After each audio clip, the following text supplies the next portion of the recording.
అంతర్జాతీయంగా అమెరికాతో భారతదేశం యొక్క సంబంధాలు, భారతదేశ ప్రధాని మోడీ గారితో ఉన్న సంబంధాలు ఇవన్నీ చాలామంది లోతుగా అధ్యయనం చేసి ఆధారిత ఉన్న వ్యాపార లావాదేవీల ద్వారా దాని ఫలితంగా మోడీ ఎక్కువ మాట్లాడలేకపోతున్నాడు, మోడీ అమెరికా అధ్యక్షుడితో గట్టిగా అనేక విషయాలు చెప్పలేకపోతున్నాడు, మన విదేశాంగ విధానం కూడా గతంలో నెహ్రూ ఇందిరాగాంధీ ఉన్నప్పుడు ఉన్న విధంగా ఉండలేకపోతుంది. దీనికి ప్రధాన కారణం ఆదాని యొక్క అవినీతి కార్యక్రమాలు అని భావిస్తూ ఉన్నారు. ఇటీవలనే ట్రంప్ అధ్యక్షుడు ముందుకొచ్చి ఆదాని మీద ఉన్న అవినీతి కార్యక్రమాలపై ఉన్న ఆ చట్టంలో మార్పు తీసుకురావటం ద్వారా అతన్ని ఆ అవినీతి కోరల నుండి బయటపడేయడానికి ప్రయత్నిస్తున్నాడని, ఆ విధంగా చేస్తున్న ప్రయత్నాలని అమెరికాలో ఉన్న ఒక జడ్జి, ఒక ప్రముఖమైన జడ్జి దాన్ని అడ్డగించి ఇది కరెక్ట్ కాదు, మీరెందుకు ఆయన మీద ఈ అవినీతి చర్యలని డ్రాప్ చేస్తున్నారు, డ్రాప్ చేయడానికి గల కారణాలు ఏంటి, మా ముందు ఉంచాలని చెప్పని వారు ఆదేశించడం జరిగింది. దీనిపై మీ అభిప్రాయం తెలియజేస్తుందిగా కోరుచున్నాను. ఆదాని బహుశా భారతదేశంలో గ్రామీణ ప్రాంతంలో ఉన్న ప్రజలకు కూడా పరిచయం చేయవలసిన అవసరం లేని పేరు అయిపోయింది ఇవాళ ఆదాని. ఈ మామూలుగా పెద్ద పెద్ద కార్పొరేట్స్ చాలా రకరకాల విన్యాసాలు చేస్తూ ఉంటాయి. వాటిని కార్పొరేట్ జిమ్మిక్స్, కార్పొరేట్ గేమ్స్, ఇంకా కాస్త ముందుకెళ్తే కార్పొరేట్ ఫ్రాడ్స్, ఇలాగ రకరకాల పేర్లతోటి ఆ విన్యాసాలని చెప్తూ ఉంటాం. ఆదాని భారతదేశంలో చేసినన్ని విన్యాసాలు స్వాతంత్రం వచ్చిన తర్వాత మొదట్లో ఉన్న టాటాలు, బిర్లాలు కానీ ఆ తర్వాత వచ్చిన అంబానీలు కూడా చేయలేకపోయారేమో అనిపిస్తుంది ఒక్కోసారి. అలాగా ఇవాళ ఆయన ఏమనుకుంటే అది జరిగిపోవచ్చింది భారతదేశంలో. అది చిన్నగా ప్రపంచమంతా కూడా స్ప్రెడ్ చేయగలిగాడు ఆదాని.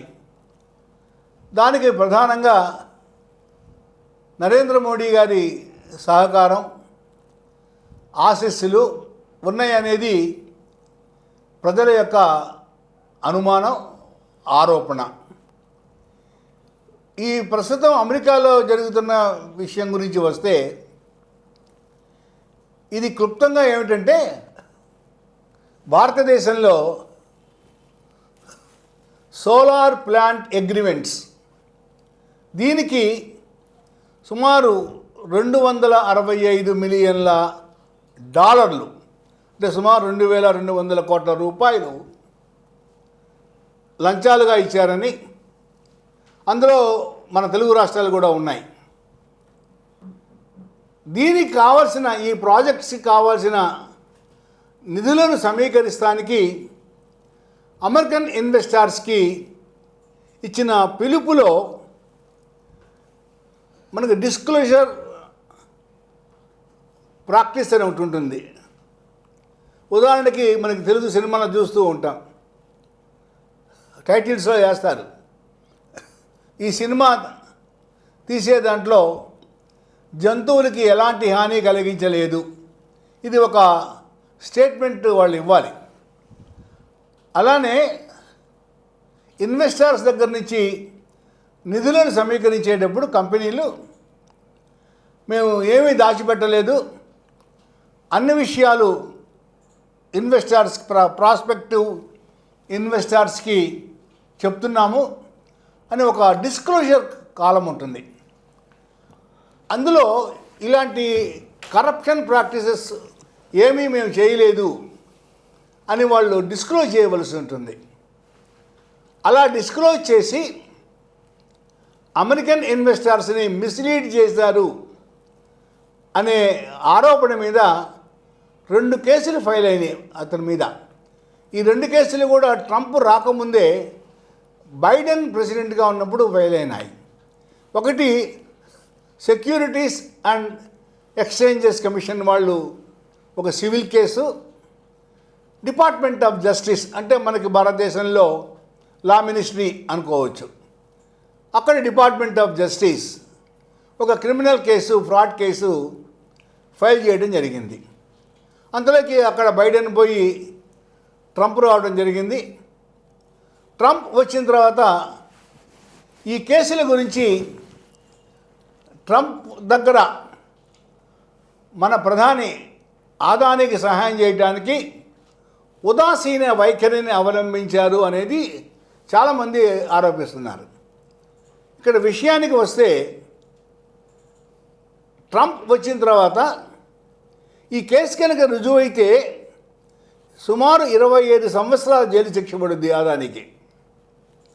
ఆదానికి అతనితో పాటు ఉన్న అసోసియేట్స్కి. ఈ కేసుల్లో నుంచి ఈ కేసుల గురించి వారెంట్లు అమెరికన్ కోర్టులు పంపించినా కూడా ఇండియన్ గవర్నమెంట్ ఆదానికి సర్వ్ చేయకుండా తాత్సారం చేశాయి, పక్కన పెట్టేశాయి. ఇది కూడా అక్కడ అమెరికన్ కోర్ట్స్లో పెద్ద విషయంగానే చెప్పబడింది. అటు చేసి ఇటు చేసి మొత్తం మీద ఒక 2 నెలల కిందట మేలో ఈ కేసులు ఉపసంహరించుకుంటున్నట్లు securities and exchanges commission, department of justice ప్రకటించాయి. దీనికి ఇంకా నేపథ్యం ఏమిటంటే $18 మిలియన్ల పెనాల్టీగా అమెరికన్ ప్రభుత్వానికి చెల్లించేదానికి ఆదాని నెవ్యూ సాగర్ ఆదాని వీళ్ళిద్దరూ అంగీకరించారు. ఇంకా డబ్బు ఆ పెనాల్టీ పే చేస్తానికి అంగీకరించడం జరిగింది. ఇది కాకుండా $10 బిలియన్ల ఇన్వెస్ట్మెంట్ చేస్తాం అమెరికాలో అని ఒక ఇన్ఫార్మల్ ఎష్యూరెన్స్, అంటే ఇది ఎక్కడ రిటర్న్ అగ్రిమెంట్ ఏం కాదు, ఒక ఇన్ఫార్మల్ ఎష్యూరెన్స్ ఆదాని ట్రంప్కి ఇచ్చాడని, 15,000 ఉద్యోగాలు క్రియేట్ అవుతాయని చెప్పాడనేది కూడా అమెరికాలో, ఇండియాలో బాగా నడుస్తుంది. ఇవన్నీ కూడా కాకుండా తెర వెనుక ఇంకా చాలా జరిగాయి. ఆదాని తన లాయర్గా గియుఫ్రా అనే అమెరికన్ లాయర్ని హైర్ చేశాడు. ఇతను ట్రంప్ లాయర్స్ టీంలో కూడా ఒక లాయర్. అంటే ఆల్మోస్ట్ ట్రంప్ కనుసన్నలలో ఈ అగ్రిమెంటు, ఈ ఆరోపణలు, ఎలిగేషన్స్, డ్రాపింగ్ అంతా కూడా జరిగిందని అర్థమవుతుంది. నవంబర్ 2025లో ట్రంప్ కుమారుడు జూనియర్ ట్రంప్ని ఆదాని కలిశాడని కూడా చెప్తున్నారు. ఇలాగా వీటన్నిటి ఆసరాగా ఈ డిపార్ట్మెంట్ ఆఫ్ జస్టిస్ ఈ ఎలిగేషన్స్ని డ్రాప్ చేయడానికి సెక్యూరిటీ అండ్ ఎక్స్చేంజ్ కమిషన్ ఇంకా దీని గురించి మేము అనవసరంగా టైం వేస్ట్ చేయలేము, we cannot waste our resources, this is the verbatim they have used, ఇలాగ చెప్పడం వల్ల ఈ మొత్తం డ్రాప్ అయిపోయినాయి. అయితే ఇప్పుడు ఈ డిపార్ట్మెంట్ ఆఫ్ జస్టిస్ ప్రాసిక్యూటర్సు ఈ ఏ కోర్టులో అయితే కేసు నడుస్తుందో ఆ జడ్జి నికోలాస్ గరౌఫిస్ అతని పేరు, Brooklyn based US district judge, అతను అబ్జెక్షన్ రైజ్ చేశాడు. మీరు ఏదైతే కారణాలు చెబుతున్నారో ఈ కేసెస్ డ్రాప్ చేయడానికి అవి కన్విన్సింగ్గా లేవు, కాబట్టి మీకు జూలై 13 దాకా టైం ఇస్తున్నాను, మరలా అన్ని వివరాలతోటి మళ్ళా మీ ఎక్స్ప్లెనేషను లేదా క్లోజర్కి మీ వివరణ సబ్మిట్ చేయమని చెప్పి అడిగారు. వాస్తవానికి ఈ జడ్జి గారు అడగక ముందే, కొద్ది రోజుల ముందే అమెరికన్ సెనేటర్స్ కొంతమంది అటార్నీ జనరల్కి ఒక ఫిర్యాదు చేశారు. ఇలాగ డిపార్ట్మెంట్ ఆఫ్ జస్టిస్ ఈ ఫ్రాడ్ కేసెస్ని డ్రాప్ చేయడం ఇదంతా కూడా కన్విన్సింగ్గా లేదు, and it doesn't look appropriate అన్నట్లుగా వాళ్ళు ఫిర్యాదు చేయడం జరిగింది.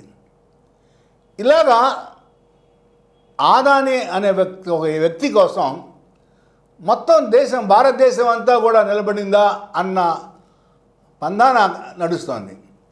ఇది కూడా కాకుండా ఆదాని తనగా డిఫెండ్ చేసుకోవడానికి ఇచ్చిన సబ్మిషన్లో సుమారు 500 పేజీలు ఏదో ఉందట. అది ప్రిపేర్ చేసే దాంట్లో ఒక former chief justice of India కూడా అసోసియేట్ అయ్యాడని చెప్పేసి ఇండియాలో పుకార్లు ఉన్నాయి. అంటే ఎంత ఉన్నతమైన స్థాయిలో ఉన్న వ్యక్తులు కూడాను ఆదానిని ఈ కేసులో నుంచి బయటపడవేయడానికి ఎంత ఆరాటపడిపోయారో, ఎంత ఆతృతపడ్డారో మనకు అర్థమవుతుంది. వీళ్ళందరూ కేవలం ఆదాని మీద ప్రేమతోటి ఏం కాదు. ఆదాని అంటే మోడీ, మోడీ అంటే ఆదానిలాగా భారతదేశం అయిపోయింది. దాంతో ఆదానిని బయటపడవేయడానికి వీళ్ళందరూ కూడా హెల్ప్ చేశారని చెప్తూ ఉన్నారు. అయితే ఇక్కడ మొత్తం దేశ ప్రతిష్ట కూడా ఇన్వాల్వ్ అయి ఉన్నది. ఒక వ్యక్తి కోసం, ఒక కార్పొరేట్ జైంట్ కోసం మొత్తం దేశం కూడా తన ఇంట్రెస్ట్ని పోగొట్టుకోవాల్సిన పరిస్థితి ఏర్పడింది. ఆపరేషన్ సింధూర్ మనం చూసాం. నేనే ఆపాను పాకిస్తాన్తో యుద్ధాన్ని అని 35 సార్లు అమెరికన్ ప్రెసిడెంట్ ట్రంప్ అంటే నువ్వెక్కడ అన్నావు అని కనీసం క్వశ్చన్ చేయడానికి కూడా ప్రధాని గారు ముందుకు రాలా. ఒక్కసారి కూడాను ఆయన పేరు కూడా ప్రస్తావించకుండా ప్రధాని గారు దాటేశారు. ఎందుకు దాటేశారు అంటే ఈ ఆదాని ఫైల్స్ వల్లనే దాటేశారు అనేది ప్రజలందరి యొక్క అనుమానం, బాధ కూడాను. లక్ష్మణ్ రెడ్డి గారు చెప్పినట్లు నెహ్రూ గారి పీరియడ్లోనో, ఇందిరాగాంధీ గారి పీరియడ్లోనే కాదు, ఈవెన్ అటల్ బిహారీ వాజ్పేయి ఆయన ఎన్డీఏలో పూర్తి బలం లేకుండా కూడా ప్రధానమంత్రిగా ఉన్నా కూడా ఇందిరాగాంధీ, జవహర్లాల్ నెహ్రూ లాగానే చాలా ఇండిపెండెంట్ ఫారిన్ పాలసీని ఆయన అడాప్ట్ చేశారు. వ్యక్తుల కోసం పార్టీ ఇంట్రెస్ట్ని ఎక్కడ కాంప్రమైజ్ చేయలేదు. కానీ ఇవాళ ఈ ఆదాని కేసులో ప్రధాని కాంప్రమైజ్ అయ్యారు అనేది, కాంప్రమైజ్ చేశారు అనేది మనకు కనిపిస్తోంది. ఇది చాలా బాధాకరం.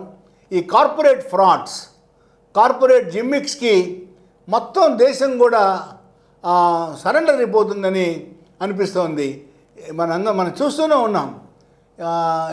అగ్రిమెంట్స్ ఎక్కడెక్కడైతే పెద్ద పెద్ద జరుగుతూ ఉన్నాయో ప్రతి చోట కూడా ఏదో సంథింగ్ ఫిషీ జరుగుతున్నట్టు తెలిసినా కూడా ప్రజలు ఏమీ చేయలేని పరిస్థితి వచ్చేసిందా అని అనిపిస్తోంది. ఈ సమస్యపై చాలా వివరంగా తెలియజేశారు. భారత ప్రజలందరూ మీరు అన్నట్లుగా ఆదాని అంటేనే మోడీ అని, మోడీ అంటేనే ఆదాని అనే పరిస్థితికి రావడానికి ఒక బలమైన కారణం భారతదేశంలో గనులు, బొగ్గు గనులు, విమానాస్త్రాలు, నౌకాస్త్రాలు, పెద్ద పెద్ద కాంట్రాక్టర్లు, విదేశాలతో వాణిజ్య సంబంధాలు, వీటన్నిటిలో అదానీ, అంబానీ పాత్ర గణనీయంగా ఉందని ప్రజలు నమ్ముతున్నారు, ఆచరణలో చూస్తున్నారు.